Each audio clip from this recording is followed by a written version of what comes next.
Hey, congratulations on finding yourself here. Listen, I told you I was going to congratulate you a number of times before the course was over, because every step you take, every lesson you get into is a step closer towards completion. So congratulations to you again. As we continue to look at the fundamentals, I want to prepare your mindset for success. I want you to consider that you're not doing what you're doing to benefit yourself. If you're connected, if you found a kindred, if you're here in this course, it is because you are a leader who is focused on making an impact in the lives of others. And by virtue of that, you're going to help yourself. So the first thing that I want you to shift, make sure you write this down, is that your success means that others will have success. When you're successful, you're going to help others become successful. And as you help others become successful, you will have even greater levels of success. It's like a loop. So you're not doing this, you're not the type of person to take advantage of someone. That's not who we are. You would have been repelled away from being here. You would not find yourself here. So there's an altruistic bent to what you're doing. And so because of that, some of you might feel a little bit self-conscious about selling, about putting yourself out there, about creating an offer and an opportunity. So I just want to shift for you that you're actually doing people a service. By putting yourself out there, by sharing yourself, by opening yourself to the world, by presenting your offer, either in business or nonprofit or in ministry, you are doing someone a service.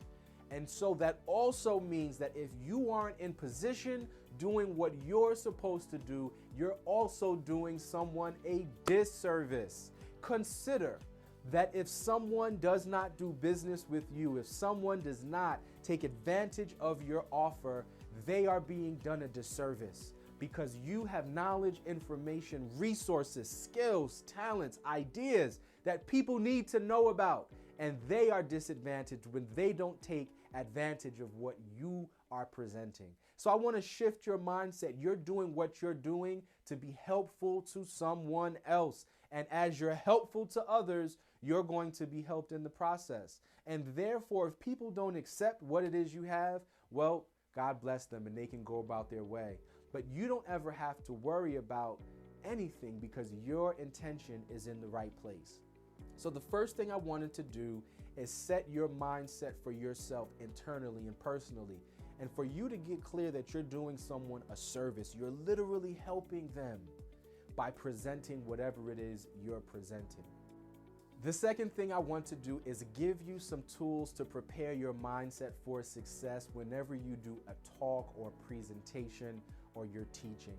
It's a tool I learned from Tony Robbins, and it's what he does before all of his talks. It's what I've begun to do before all of my talks and lessons, and it's called BEND WIMP. Let's go through it now. B, beliefs.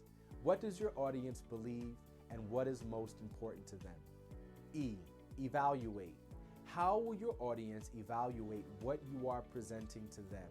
How do they make their decisions about what is viable or not? N, needs. What are their needs? What are their needs at their deepest levels?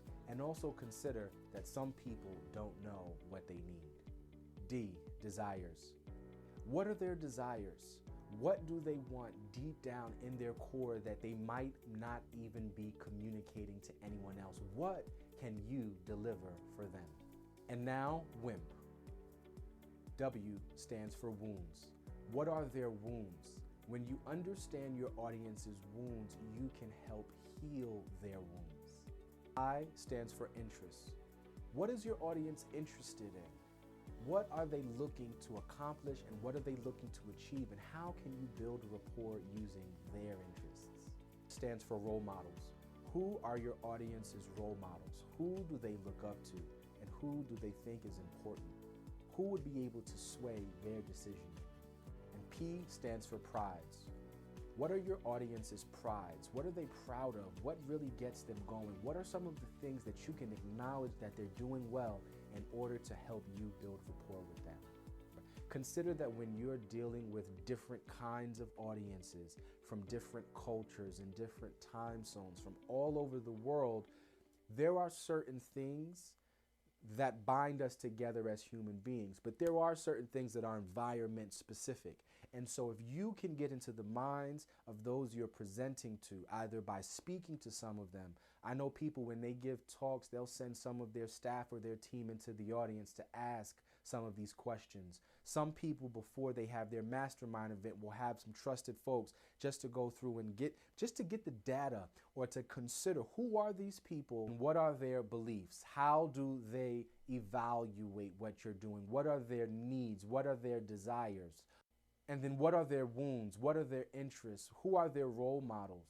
And what are their prides? When you understand these things for your specific audience, then you will have a much easier time getting to know them, building rapport with them, and getting them to know, like, and trust you, which will help move you further and ahead in your process.